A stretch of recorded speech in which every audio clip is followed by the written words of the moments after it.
I am told it's time for us to come to order, so we'll appreciate you helping us get started. My name is David Thomas, and I've been on the board of directors for the Utah Land Use Institute for some years. I'm a retired BYU law professor, so my photograph at the BYU Law School has joined the Hall of Shame along with some of my colleagues. We're happy to welcome our panel here today.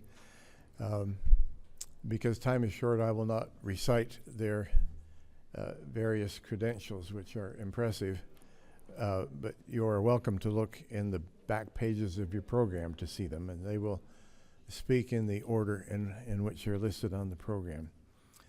Deep in the DNA of the Utah Land Use Institute is the concept of education.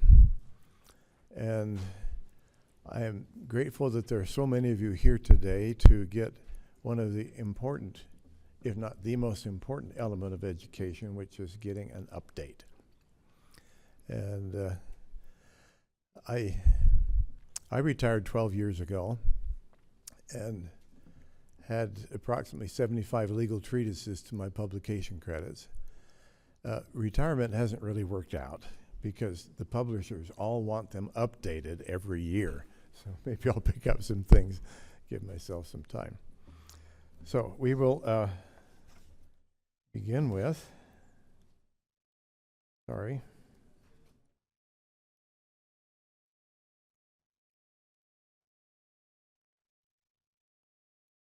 So Mike Hutchings, you'll be first, all right? Oh, I think Sorry. Okay. You can tell I didn't come to the dinner last night. Okay. Please, Mike, go ahead. Thank you very much.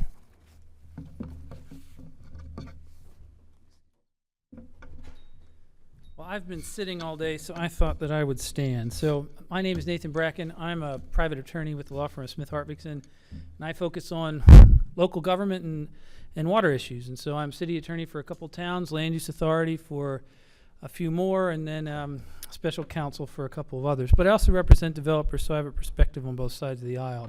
So what I was asked to talk today about is an update on some of the recent changes, particularly in case law regarding substantial evidence.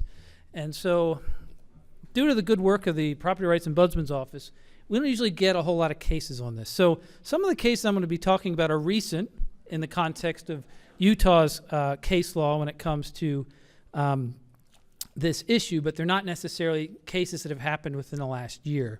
And so I'm going to kind of walk you through the case law in recent years about what it means to do, what substantial evidence means, and why it's important and what to do about it. And then if we have time, I'll talk about a recent appellate court decision that Richard on our panel helped author for the Ombudsman's Office. So the first thing I want to talk about, and I should mention that I'm terrible with PowerPoint presentations, and I know that you're supposed to include pretty pictures and things to make them attractive, but the problem is that I'm an attorney and I deal with words all day long, and pictures don't make sense to me, words do, so I apologize if my presentation is boring. But the long and short of it is what I'm going to talk today about are administrative actions. So there are two types of actions that a land use authority will take. The first is a legislative action that was discussed before. That's like a zoning map change or the adoption or amendment of an ordinance, amendments or creation of a general plan. Those are legislative acts. I'm not talking about those today. Today I'm talking about administrative acts. These are decisions that a land use authority makes, typically a planning commission or somebody else appointed by the legislative body of a county or a town or a city to enact and implement and apply the land use ordinances that the legislative body has enacted. And so these are things like a subdivision review, conditional use permits, site plans, building permits, so forth and so on. With these, the Utah Code states that courts will presume that a final land use decision is valid unless it's arbitrary and capricious or illegal. So obviously if something's illegal, it's contrary to the law, right? That's a little bit more straightforward. But if it's arbitrary and capricious, what the law says is something's arbitrary and capricious if it's not supported by substantial evidence in the record. And that's what I want to talk about today, is how to make sure that the records, both if you're applying for a land use decision or if you're making the decision, are sufficient. So when we're talking about whether there's a sufficient record, we're usually talking about two types of land uses, and there are really only two anyway in the code. The first is a permitted use. That's something that's allowed by right in a land use authority's ordinance. So for instance, if you're applying to build a single family home in a residential zone and a single family home is a permitted use, you get to build that without some sort of back and forth case by case review, as long as what you're trying to do complies with the code. The other one is a conditional use, and I think as the prior panel said, conditional uses are problematic. I hate conditional uses for the reasons they stated, and conditional uses are basically, they're allowed but with conditions, and the only conditions you can pose are reasonably anticipated detrimental effects, or RAIDs. That's the term I'm going to be using. RAIDs refers to these reasonably anticipated detrimental effects. And the code says that they shall be approved, again shall, you have to if you're a land use authority approve these, if conditions can be imposed to mitigate a RAID. And importantly, RAIDs do not need to be eliminated. They can still exist. They just have to be mitigated. And if mitigation can occur, you have to approve them. And so what does this mean? Well, the reality is most RAIDs, or reasonably anticipated detrimental effects, can be mitigated. And as a result, in my opinion, conditional uses are just permitted uses with extra steps and a whole lot more risk and a whole lot more liability, and they're a pain in the butt for everybody. But nevertheless, they still exist, and when they do, if you're going to deny a conditional use permit, or you're going to approve one that's going to be very controversial, you need to make sure that your decision has substantial evidence in the record. And that goes both ways. If you're the land use authority, you got to make sure that your decision has substantial evidence about your findings. And if you're, say, a developer and you're asking for one, you're going to want substantial evidence in the record if it's approved, because you don't want somebody to challenge it and have it overturned. So what constitutes substantial evidence? These are some quotes that actually I stole from Rick from one of his advisory opinions on what substantial evidence means. The first one is it's basically, evidence that's adequate to convince a reasonable mind to support a conclusion. So it just can't be insane. Courts will consider all the evidence in the record, both favorable and contrary evidence. Courts should not reweigh the evidence and independently choose which inferences they find to be the most reasonable. So this is what the courts have said generally about what constitutes substantial evidence. So the first case I'm going to talk about is a case called McElhaney v. City of Moab. This is from 2017. I happen to be the city attorney for Moab. However, this happened long before my time with a different city council and a different set of staff. So I wasn't involved with this, but I have gotten to deal with the aftermath of it. So in this case, you might be able to see this road. This is Arches Drive. It's a cul-de-sac. There are about 20 homes on it. In this case, the folks that own this large house at the end, if you can see it, they were operating a child care center, and they decided they wanted to build a bed and breakfast, which is Moab at the time. Moab allowed for bed and breakfasts and other short-term rentals as a conditional use in their R2 zone, which this area was zoned as, if the use was consistent with their general plan. It had minimal impacts on the area. The applicant, of course, would bear the burden of demonstrating that they could do it without impacting everyone, but that failure to meet one of these applicable criteria was cause for denial. So that's the factual basis for this case. So this case goes before the Planning Commission. Under Moab's code at the time, the Planning Commission had to review and make a recommendation to the council, the city council, which would make the final decision. The Planning Commission meeting, a lot of neighbors came. They voiced concerns about traffic, noise, parking, drainage, so forth and so on. They asked city staff to look into it. City staff looked into it, came back and said, hey, traffic would actually be less than a normal single-family home, and we think we can mitigate everything else, and they proposed mitigation measures. And so the Planning Commission recommended approval of the conditional use with the proposed mitigation measures the staff identified. However, when it went before the city council, the same folks came, complained about it, expressed their concerns, and the council denied it by a vote of 3-1. When they did that, they did not make written findings of fact or conclusions of law. Instead, they had a discussion on the record in which each of the council members kind of explained and justified their vote. And some of the reasons were, 1, the use was not consistent with the general plan, which was one of the things that the conditional use required. 2, that tourism was taking over the town and not leaving space for locals, which is still a concern in Moab. And then the other one was basically the public clamor, that one of the council members felt that the way the code was written, they had to listen to the neighbors' concerns. So Goes up to the district court. District court says, you know what? No, you don't have substantial evidence in the record. The council decision didn't really include an adequate analysis, and so it's not substantive. But what the court did, and this is what led to the Supreme Court decision, was the district court, rather than just say, hey, there's not enough evidence in the record for me to determine what you decided and remand it back, which is what the city asked for, the court tried to kind of read the tea leaves, so to speak, and they pulled some stuff off Google Earth, and they made gathered some evidence of its own to determine what it believed was the basis that the city used to deny the CUP, and found that it was unreasonable. So when this went to the Utah Supreme Court, the court said they did not focus on the city's decision, but they focused on what the district court did. And what they said was the district court acted improperly in gathering more information than the local record. And basically what they said is, hey, in the absence of explicit findings, you shouldn't have tried to read the tea leaves or fill the void with your own thinking and gathering additional facts. You should have just remanded it back to the city. And so that's what the court did, is it sent it back to the city. So what are the lessons learned from McElhaney? One is that findings in fact and conclusions of law must permit meaningful appellate review. So if you're making a decision or you're trying to support a decision for your permit, you're going to want to try to make sure that there's enough information in that decision so that if it goes up on appeal, the appellate courts can read it and understand why the decision was made. And you also have to, if particularly for a conditional use permit, you need to identify each raid, each anticipated impact. You need to support whatever mitigation measures are imposed, and you need to show that the conditions are not reasonable or not unreasonable. And so for records, if you're the municipality in the county, it's your job to create the record, not the court. So if you don't create an adequate record, it's not the court's job to fix it.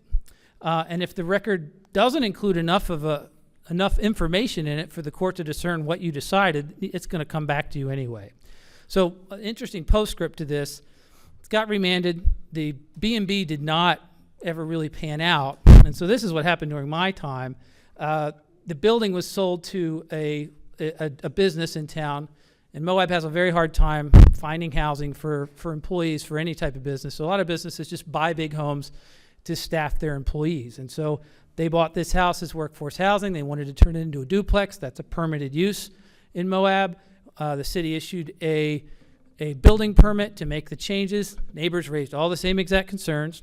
But this time, we had adequate record, had adequate findings, went up to the ALJ, and the city won. The next case I want to talk about is Kilgore Companies, and this is a case that happened in Utah County near the town of Benjamin. So Kilgore, I think as many of you know, a very large company in Utah. They operate a gravel pit, which is depicted here. And this particular gravel I think it's an asphalt pit. This plant had, at the time, three existing 100-foot silos and two 65-foot silos.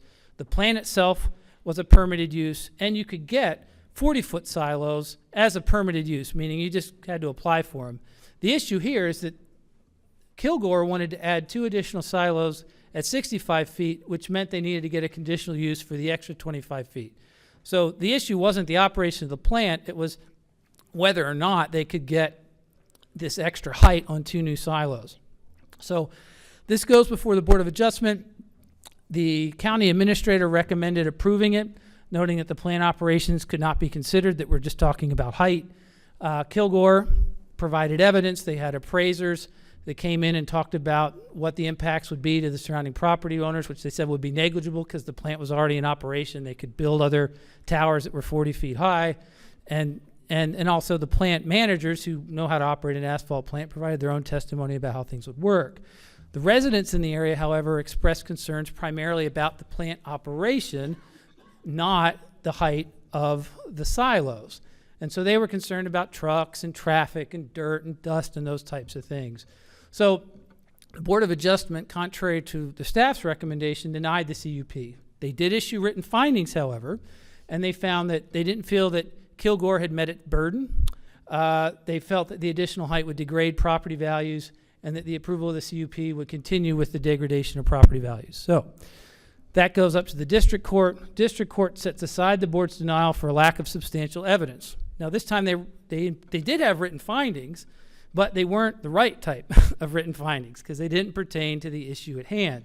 So when it goes up to the Court of Appeals, the Court of Appeals affirms the district court's decision, and it basically says, well, look, we had two perspectives here. Kilgore came in and they provided substantial evidence. They had expert appraisers that talked about what would happen with the property values in the area. They had their own plant managers who knew how to operate this type of business, testify about how it would work.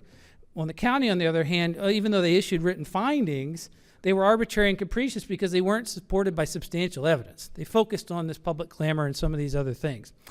And so one of the arguments that they addressed was, well, hey, McElhaney says you have to remand it back if there's not substantial evidence. And what the Kilgore court said was, well, yeah, in this case, we did have written findings. They just weren't right. And so we had enough evidence before us to make a decision. So we can just issue the decision now that the board's decision was improper.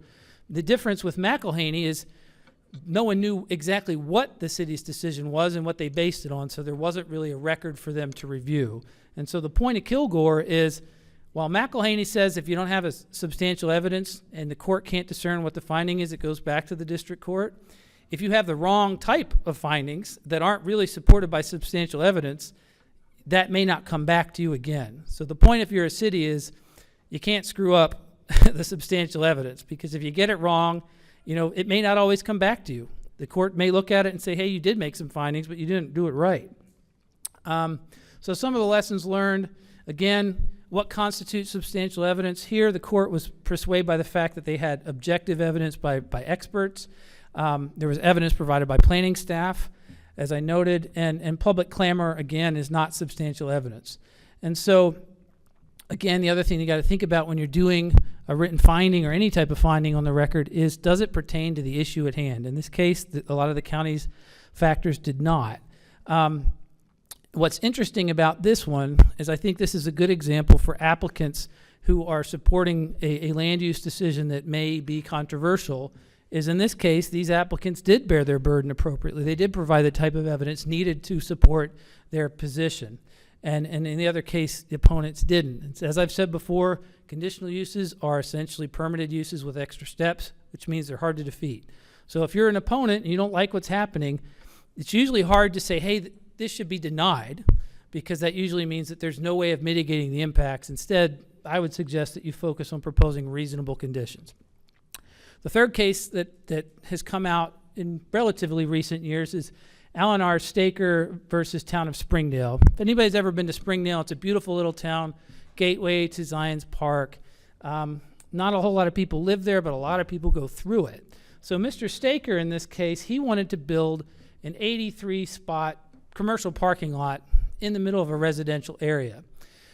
And he proposed some mitigation measures, such as including some screening vegetation and some other things. Now, his property happened to be located in a zone which did allow for this type of parking use if as a conditional use, if certain things were required. So it had to go before the city's planning commission and then before the city council.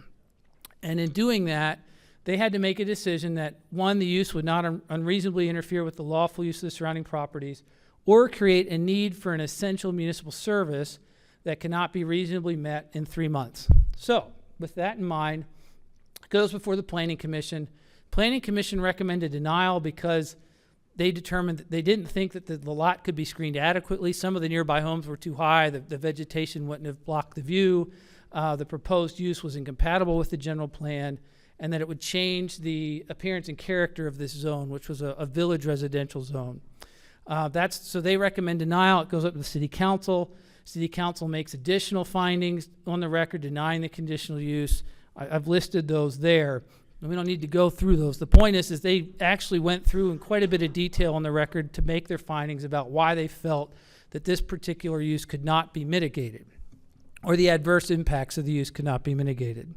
So that goes up to the town's hearing officer, which also affirmed it for many of the same reasons. They felt that the city council had thoroughly considered all of these raids and the potential mitigation, and that while this particular use could be allowed as a conditional use, this particular project, the impacts could not be mitigated. So district court upheld the appeal authority's ruling, it goes up to the Court of Appeals, and they said the same thing. And they said, hey, there's enough evidence here for us to see that, the city did its job. Planning Commission looked at it. The City Council looked at it. Appeal Authority looked at it. There's enough findings here to show that there's substantial evidence. One of the things that the property owner argued, he said, well, but they considered public clamor, and that's improper. And what the court said is, well, they listened to the public, and they had them give their concerns, but that wasn't what they based their decision on. The written findings weren't, unlike the McElhaney case, the public doesn't like it, and therefore we're going to oppose it. They denied it based on legitimate grounds. So what are some of the lessons learned? Again, findings of fact and conclusions of law, they need to be detailed. You just can't have some cursory ruling. It needs to be pretty detailed like Springdale did here. Deference to local decision-making. Utah law does defer to local decision-making. And one of the things I always tell my clients is if you get the process right, you will win 99% of the time if you're the government. If you get that 1% wrong on the process right, though, you'll lose. And that's particularly the case with substantial evidence. And then the other thing to keep in mind is the quality of evidence. Getting back to what a property owner or developer can do if they want to support their project. Frankly, in my opinion, and I think others have looked at the case, if Mr. Staker had included some additional evidence from professionals or other independent parties to support his mitigation measures, this case may have turned out very differently.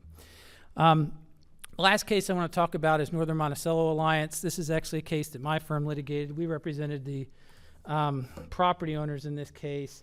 It was my partner Craig Smith and Jenny Garner that did this. This case has been going on forever, and I can't recall a partner meeting at my firm in the last 10 years where we haven't discussed this in one way or another. It's been up to the Court of Appeals twice. It's been up to the Supreme Court once. I won't go through all of that long procedural history. I'm just going to focus on the most recent Court of Appeals decision, which is called NMA 2.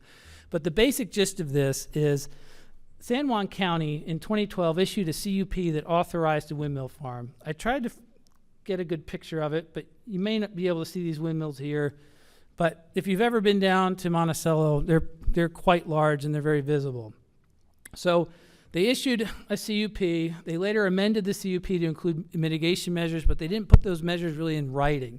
Instead, they just had minutes and transcripts of the meeting that kind of outlined some of their mitigation measures. And so the project was constructed, it was built, and then an alliance of neighbors, the Northern Monticello Alliance, which is my firm's client, claimed that the project owner, S-Power, was violating the CUP. They weren't doing what they were supposed to. So the Planning Commission held a hearing to determine whether to revoke or rescind the CUP, and then they held a subsequent follow-up meeting in 2015. They ultimately decided not to revoke the CUP. At these meetings, only S-Power was allowed to present evidence. The minutes for the hearing stated that studies were done, mitigation had been taken place, and that it was determined that mitigation had taken place as much as possible. Those quotes that I have there, that's it. That's the entirety of the record for their decision to not revoke the CUP. So that gets appealed to the Planning Commission, which was the appeal authority in this instance. I'm sorry, to the County Commission. County Commission held a public hearing, and they decided to issue a written decision reversing the Planning Commission's decision. However, after they issued that, they received a letter from S-Power saying, hey, this is going to cost us a lot of money. So the County Commission reconsidered. They issued an amended decision upholding the decision not to revoke the CUP. They said the S-Power letter had provided additional evidence which supported the decision. They didn't give NMA a chance to be heard or respond to the letter. So District Court upholds this amended written decision. It found that it had substantial evidence, but they did remand it back to the County Commission to correct what they saw as some due process violations, namely not allowing NMA and the neighbors to provide comment. So it goes back to the County Commission. They issue a remanded decision that upholds the original decision not to revoke the CUP. That goes up to the District Court. District Court says, yep, you know what, the county corrected the due process violations, and the prior amended decision, that included enough evidence, those two quotes, to support this decision. So that gets appealed up to the Court of Appeals, which again remanded it back because it found that NMA's due process rights had been violated. That goes up to the Supreme Court.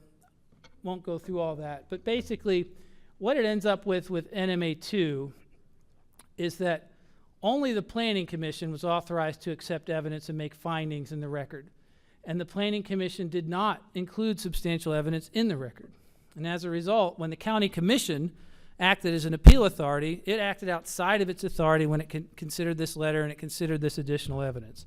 And so, the quote that they have is, courts cannot rely on findings drafted in the course of administrative appeal as a substitute for the required findings of the land use authority. And so they remanded it back to again find substantial evidence to support the decision. So the lessons learned here is only one entity really is usually the land use authority, and only that entity can create the record and include substantial evidence. And so the appeal authority and the courts can't fix that. And then, of course, the record needs to be adequate and include substantial evidence. Final thing that I want to go over that's somewhat recent is a recent advisory opinion from the Ombudsman's Office, which Richard wrote. And this one deals with a property owner in Park City who filed a conditional use permit application to build a sports court. The city denied the permit application because it felt that it didn't have sufficient information. But in this case, the guy submitted a complete application. And so what this advisory opinion found was that the city acted improperly, that unless an applicant demands final action, and there is a provision in Utah Code in which an applicant can say, hey, I want the city to act on this within 40 days. Unless they do that, insufficient information is not a valid basis to deny a conditional use permit. And the reason for that is, the substantial review process allows for cities to get additional information. And it's the city's responsibility, once they get a complete application, to obtain all the information needed before they make a decision. And then lastly, once you have a complete application, it's again the city's burden to make sure that they can make a decision that has substantial evidence. So what does all this mean? Here are some best practices. Number one, if you are a land use authority, put it in writing. Particularly if you're denying something. And typically what I recommend is, I don't like to have written findings of fact and conclusions of law prepared before a public meeting when a board or a planning commission or a council discusses something, because I feel like it makes it look like the decision's been prejudged. So what I will recommend is, once they make their decision, to approve it subject to the preparation of written findings of fact and conclusions of law that can either be adopted at a special meeting or at the next regular meeting of that body. That way, the attorney or whoever is drafting it can put it into a written form that's precise, and it doesn't rely on what someone said on the record, because none of us really speak as precisely verbally as we do in writing. And that way we can clearly state what we think the intent is, we can state what the law says, and then the decision-making entity can come back and look at it and make sure it's accurate and approve it. And that way, then you have a record, then you have something that everybody who may look at that in the future can review. The other thing that I would say is, if you're a land use authority and you ignore the well-thought-out and researched recommendations of your staff, you are doing so at your peril. I've never had a client ignore their staff's recommendation and have it go well. Public clamor, as we've said before, it's not a valid basis to deny a land use application. And if you're a land use authority and the substantial evidence only supports one conclusion, that's the conclusion you've got to go with, regardless of how unpopular it may be. Couple other things. These are some recommendations if you're a land use authority and you're considering revising your code. Minimize or just get rid of conditional uses. And if you do have any that remain, make sure that they provide clear and objective standards. I just went through a code restatement with a client, and we got rid of almost all the conditional uses, but they wanted to keep a small handful, and I was like, okay, that's fine, I get it. We had pretty clear standards. And you know what the very first dispute that we had under that new code was? The stupid remaining conditional use that I wanted to get rid of, and we didn't. The other thing to keep in mind is there are two types of reviews that you can do. One is a record review, and that's when the appeal authority only looks at what's in the record. That's what San Juan County's code required. So when they looked at the NMA case, they could only look at the record. The other is a de novo review. So if your ALJ gets an appeal, they can kind of redo the case over. If you're a land use authority, you probably want to have the de novo review, because that at least gives you two chances in your process to get the record right.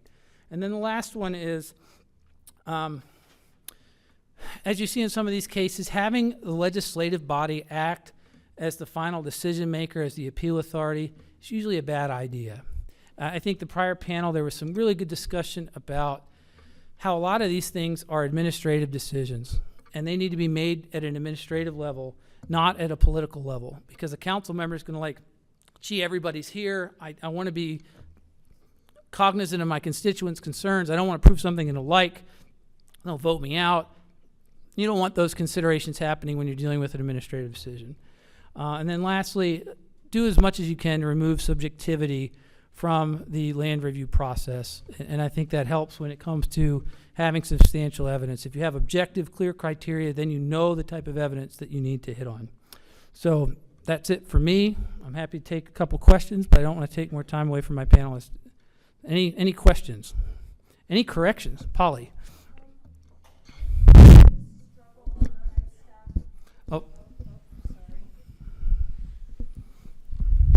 I just wanted to follow up with kind of the difference between accepting finding an application complete and how to deal with when someone submits something and is it complete or not, and how staff should deal with that. Yeah, good question. So the question's from Polly McLean, and the question is, how do you deal with a situation in which you have a complete application and then what happens next if you need additional information? And so typically a complete application under the code is if you have an application process or a form and the applicant comes in and they check everything, they put in all the information that you need in that form and they pay the applicable fees, that's considered to be a complete application of law, and therefore they're entitled to review of their project under the laws that are on the books at that time.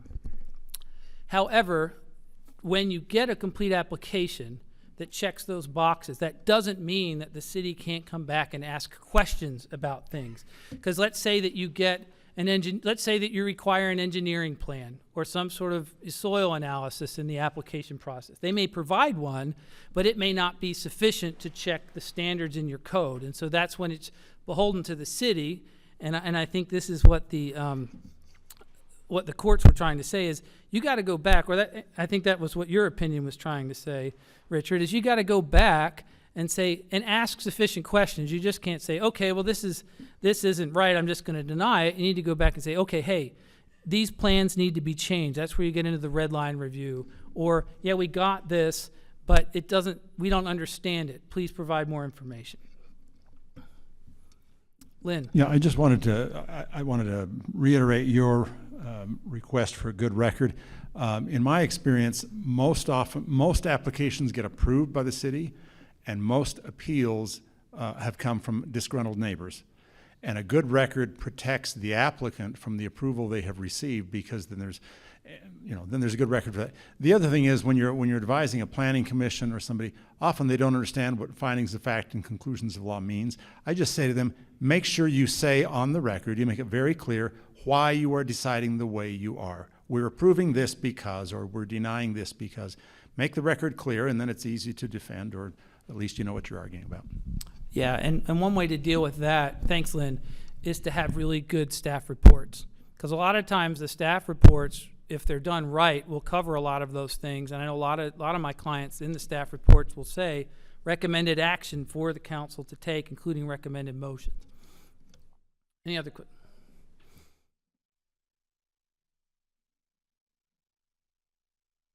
Okay. What if all the boxes aren't checked? If it's kind of that's kind of the harder one that we get. So the question is what if all the boxes aren't checked? Then it's not a complete application. Then you send it back and you say, we need this information for it to be complete. Your project's not vested until we get it. So I think that's it for me. Oh, Rick. I'll just add one more thing about complete application. So we had an opinion that addressed a situation where a town had, accepted an application, or at least not accepted, but received an application, and the application, they started to discuss the application. They put it on the agenda, started discussing the application in meetings, and then about a year down the road, made a determination, actually, your application isn't complete and we've amended our ordinances, so now you no longer can do this proposal because we've changed our ordinances. And our opinion was, well, the purpose of a complete application is really to determine vesting, right? What ordinances are you applying to the application? And, you know, and we've discussed a complete application is based on what you have listed in your ordinance, but the minute you take an application and you start discussing the substance of the application, our opinion was the town's deemed it complete at that point. If you've taken it and run with it, then, you know, for purpose of vesting only, right, for purpose of determining, you know, what ordinances we're going to apply, if you start talking about the substance, then you're going to deem it complete, and you can't later suddenly say, hey, actually, we think, you know, we changed our mind, this is actually an incomplete application, you no longer have vested rights. Thank you very much, Nathan. Have you considered a career as a law professor? No. No. Our next speaker is Michael.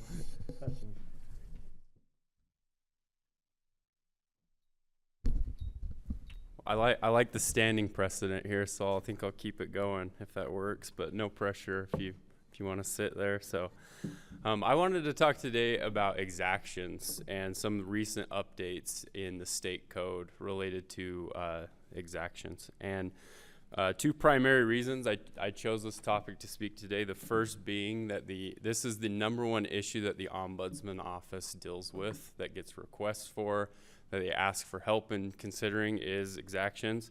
And it's also the number one issue that I've seen with clients. I work just strictly for private developers in all variety of developments, and it really is the number one issue that we've run across is what cities are asking and requesting our clients to build in connection with their development. So I don't have a fancy PowerPoint, so we'll all look at Nathan's name for a while I talk, but I kind of like it. It's a nice touch. So an exaction is a condition that the government is going to impose on a developer when they come and ask to build something. And it often takes the form of, I think most often in roads, asking our developers to build and dedicate roadways that are associated with the development, but it can extend to a whole bunch of different things. The big question in law is whether the exaction that the city is asking for or the county is asking for is it legal? Does it pass and check all of the legality boxes? So there really are four sources of law that every exaction needs to go through before it gets the thumbs up. The first being the federal Constitution, and specifically the Takings Clause, and then the case law interpreting that clause. The next would be the state constitution, which luckily is a very identical standard to the federal constitution. The third standard would be LUDMA, or the county equivalent, and that would be section 10(9)(a) 508 that gives the standard. And luckily for us simpletons like me, it's the same standard that's been articulated by the federal Supreme Court and the state Supreme Court. And so once it checks all of those three boxes, the exaction checks all the three boxes, the last one is it has to comply with the city's or the county's own local ordinances. And so once it meets all of those boxes, the city can push it forward, or the county can push it forward. And so what is the test that the exaction must go through? So it's a two-part test. The first part being it has to have an essential nexus to a legitimate government interest. And this comes from the Nolan case. And just a quick refresher on that case, a homeowner went to go get a building permit, and the local Beach View Preservation Group reviewed the building permit. And they said, hey, your new house is going to, that group is responsible for making sure that the views of the beautiful California beaches are preserved. And so they go and they submit their building permit, and the preservation group says, that's a beautiful house you're going to build, but we want a easement so that people can come walk through your property and get to the beach and access the beach.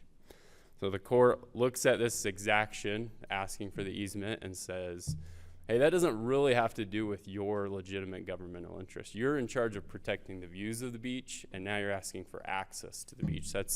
You're asking for two different things here. There's no nexus between your job as the government and what you're asking. So no exaction there. So oftentimes this is the easier standard to meet, the essential nexus, because if a developer wants to build a roadway, cities usually or counties are in charge of the roadways, seems to fit within the box. So the second part of the test is often more of the challenge, and where I've focused more of my efforts and practice is on the rough proportionality. And that element of the test has two prongs. It has to be roughly proportional in nature, and it's got to be roughly proportional in extent. So roughly proportional in nature it asks the question, does the exaction solve the problem that the development is creating? So does the roadway help solve the problem of traffic that's going to be generated by the development? If that's a yes, we move on to prong number 2, which is the public cost of that the development's imposing on the public roughly equivalent to the cost that we're asking the developer to do? And that doesn't have to be perfect math dollar for dollar, but if those two numbers are close, we're good. If the city or the county is asking for the world, and the developer and the public cost is a couple bucks, then that's going to fail. And so with all of that, if we run through all these tests and we have exactions, there are standards that state law has established. So in 2023, the state legislature amended LUDMA to add a couple standards. The first being that if a city or a county is going to require a culinary water exaction, that the standards related to that cannot exceed the drinking water standards for elsewhere in the city. So it kind of created a set standard when it comes to culinary water. The second had to do with residential roadway widths. So the state code was amended so that for residential roadways, a city or a county can only require 32 feet of asphalt for residential roadway. Now there are a number of exceptions if you go through the code for health and safety purposes, if there's a fire code reason to make the roadway bigger, if there's a turnaround that's going to be required, if the utilities that are going to go on that road require a lot wider road than 32 feet, if there is a speed limit greater than 25 miles per hour on the road, they can require the bigger roadway. But so it's important to know that there is now a standard in state code, but also important to know that there is a ton of exceptions. So it's not a hard fast rule in my mind. But one other thing that I thought was really interesting that the recent revision did was it created an appeal board specifically related to residential roads and the 32 feet requirement. And so the new process, instead of following your typical run to the appeal authority if there's an adverse decision, there is a board. It will be comprised of 3 engineers, and their job is to hold up the residential roadway exaction and determine whether the rule of no greater than 32 feet of asphalt applies or whether one of the exceptions apply. And so it's an important thing to keep in mind if it's kind of a niche exaction that may take place, but one that can arise. So I haven't ran into it yet in my practice, but it's good to know. I'm sure it'll come up eventually. So that's it for the 2 big legislative changes that have happened in the last several years related to exactions. That was just this last session. As far as case law goes, I haven't seen any real new cases on the exaction issue that have popped up in the last. I think I ran my Westlaw search for the last 3 years. There was a case that's about 3 years old. So it's been fairly steady on the case law front, but on the statutory front, the exaction rules have changed, and I'd recommend going and just reviewing those in your practice. I just wanted to speak for a minute of some of the common issues that I've been seeing in working with cities on various exaction issues. I think the first one is that when a city requires a roadway and there's some sort of pushback from the developer as to whether the costs that the developer is being asked to incur to build this roadway, whether that is equal to the public costs. The case law on that from both the federal and state constitutions put the requirement on the governmental entity to be able to calculate that cost. So they need to be able to show the developer and say, hey, this is what we're estimating the public cost to be. This is what we're estimating your cost to be. We think those are roughly equivalent. So that is a task that does fall to the government, and the failure to do so can make the exaction unlawful if they're not willing to justify the cost there. The other issue that I've seen has been an interesting one that have come up lately, and it comes kind of downstream of exactions, and it has to do when you have a developer that pays for a piece of infrastructure that is on a city's capital facilities plan, and the infrastructure is fine building it for their project, and then down the road the city charges impact fees to the end user for that same piece of infrastructure. So the example is perhaps a sewer goes in, it's planned as a project or a citywide improvement. It's planned for impact fees. The developer says, hey, we need this sewer line to come in. We'll pay to build it. We'll get reimbursed for half of it we're contributing is for our project, so that's fine. We're covering that cost. And then a few years go by and all of a sudden the impact fees get paid for that development. The end users are now paying once to the developer when they bought their lot. It was built into the price of their lot for that money expended, and then they're paying again, handing the impact fee over to the city. And so that's something I've seen lately that is good to keep in mind from both sides, both the developer side and the city side, is that development should pay for itself, and that it does pay for itself, but it shouldn't pay for itself twice. And so I think with that, I'll turn the time over to Rich, unless there's any questions I can answer. I'm going to go ahead and stay sitting because I feel like if I get up and stand, I'm going to feel like I need to talk longer than I need to, and I'm the person standing between you and going home today. So, I'm grateful to my co-panelists for the topics that they've covered, and especially grateful for David Thomas, he literally wrote the book on property law in Utah, several of them, and I know that we've all benefited from his work. And so, but I didn't prepare anything specific, and so I don't have any slides because I kind of figured that getting to the end of the day, I wanted to kind of see what the topics of discussion were, but I was going to briefly address kind of that the Court of Appeals and Utah Supreme Court recently issued a handful of cases that had to do with standing, right? And just kind of by show of hands, so how many people were in this room for the last breakout session about dispute resolution? Okay, some. Oh, great. And so one thing that stood out, right, was this discussion about the way that I characterize it, right, is, are courts even helpful, in land use dispute resolution realistically, right? And when we're talking about, a lot of deference given to local decisions, right? And so especially on legislative matters, right, courts are not going to involve themselves in what the courts have kind of termed to be, the role and responsibility of elected officials. Courts say, we're not going to second guess the judgment of elected officials. We've got separation of powers, that's kind of a no-go, right?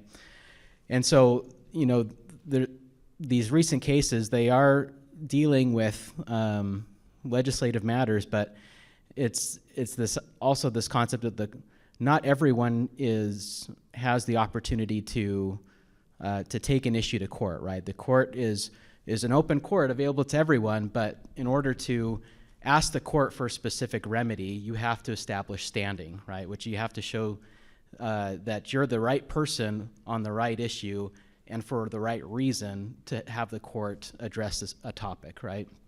And so across the board, I mean, any legal issue, right, not just land use, but any lawsuit, right, I mean, a person has to establish standing, which really is comprised of, one, showing the source of the remedy that you're seeking, whether it comes from the Constitution, a statute, or common law. And then you have to show that you're the kind of person that either that Constitution or statutory remedy anticipated would take advantage of that remedy, and that you have some sort of particularized injury that can be addressable or redressable by the court. In other words, if what you're asking the court to do, will that even solve the problem that you're asking for, right? Because we want to make sure that the court is spending its time just on these issues that can be addressed, right? And so there was a few cases. One I just kind of want to address. So that's the court's standard of standing overall, right? And how that fits in a land use context is some years ago, and I think in 2007, we had a case that was Specht versus Big Water Town. So if people not familiar with Big Water Town, it is a very small town down in Kane County, I believe. And so, you know, like you would expect with small town dynamics, you know, everyone knows each other, and, you know, you've got those same people that go to all the same planning commission and city council, town council meetings. And so this had to do with a building permit approval, right? And so an individual in the town appealed the approval of a building permit on the basis that the town didn't follow its code, and, you know, this is an administrative decision, so he filed an appeal. And went up to court, and essentially the outcome was the court said that this person hasn't shown that they've established standing because they haven't, one, this is just a person in the town. They didn't even claim to be the next door neighbor. They didn't show that approving the permit was going to harm them in any way. They just felt they just had a personal vested interest in the town doing, you know, proper decision making under its code, and so they filed an appeal, and the court said, that's great and all, but, you know, you haven't shown us why we need to review the town's decision on your request, right? What injury does this cause you? And so that's how the court's traditional standing test kind of applied to that situation. But we've had a couple of decisions in the last year that have to do with either the incorporation process or the annexation process.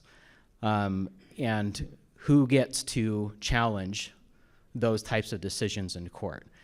And really, I mean, the Sparks Note version, right, is whoever the legislature has determined in statute gets to sue, right? I mean, so if the legislature has in the annexation code or in the incorporation code defined, here's who can petition for judicial review, then those are the only people that get to petition, right? And sometimes that's led to some interesting outcomes, and so I don't have a lot of time, but, you know, for example, so one of the cases was, so the two areas that these cases came from is the town of Erta and the town of Hideout, and so I'm sure both of those towns probably are buzzwords, and when we hear either of those towns, we kind of know that there's been long legal drama, right, with both of these towns and over the issues of incorporation and or annexation. And so in one case, you know, it was in Erta, for example, there's a case of after Erta incorporated, there were essentially three property owners that were in the newly incorporated area that wanted to challenge that incorporation and alleged that, you know, the incorporation code wasn't followed, right? And so they wanted the court to review that. And the court essentially said that you don't have standing to bring this kind of an issue. The statute tells us, you know, the petition sponsors might be able to challenge, or I guess in this case, the statute didn't really define in the incorporation code, here's who can challenge. And so the court said, if the remedy you're seeking is provided by statute, right? In other words, you're claiming that the incorporation code was not followed, and you want the court to basically make the involved parties go back and do it correctly, you need to show us that you have standing to bring that kind of issue. And they said that in this case that they didn't. And similarly, in another situation with Hideout in Summit County, it was the county that was challenging that that the town of Hideout had annexed an area that Summit County was in Summit County that they had in their own plans, right, that would affect, you know, their own development plans. And the court again said the county doesn't have standing to challenge the annexation of a different town, right, and essentially another county. You need to show us that in statute, the legislature has said, we want this person to be able to challenge this kind of a decision. And so how that affects us, right? I mean, annexation and incorporation are issues that keep coming up, right? And the legislature has been, you know, changing the code, and you know, Wilf brought up yesterday that the annexation code is a mess, right? And these are a couple of examples of why it's a mess and what happens when it is a mess, right? And so I guess the takeaway is that, you know, we have to look at what the legislature has said as far as they can define to an extent who has standing to bring a particular issue. The one interesting thing I'll note with the most recent case, which was a Court of Appeals case, and that one was another one involving IRTA, is it was a question that the court ultimately didn't answer because it wasn't brief, but it might come up again, but it essentially was the parties that were essentially denied statutory standing, they raised the issue of, okay, fine, so if the legislature has said that we can't challenge this decision because we do believe it affects our fundamental rights, we have a constitutional basis to challenge the statute overall, saying that the statute who defines who can have standing to sue, that statute is unconstitutional because it's depriving us of our opportunity to use the courts. And so that is an interesting thing to think about, that yes, we do look to the legislature to define, you know, one, the roles and responsibilities of our land use authorities and other public officials in making land use decisions or other decisions that affect land use. But at the same time, that legislature also has to respect the fundamental rights of those that are involved that have property interests. And so the legislature potentially, if they get a little too narrow in saying, here's who we're going to let challenge land use decisions in court, if that gets a little too narrow, then the statute itself, the legislature's actions can be challenged as unconstitutional. But I think that's all the time we have, unfortunately. If you have any questions, you know, unlike Nathan and Michael, I don't charge by the hour if you ask me questions, so you're always welcome to call the Ombudsman's office and ask any questions, and we'll help you. So, We want to thank our panel for making such good use of our time and staying within the time allotted for our space for meeting. Let's give them a sign of appreciation. Thank you.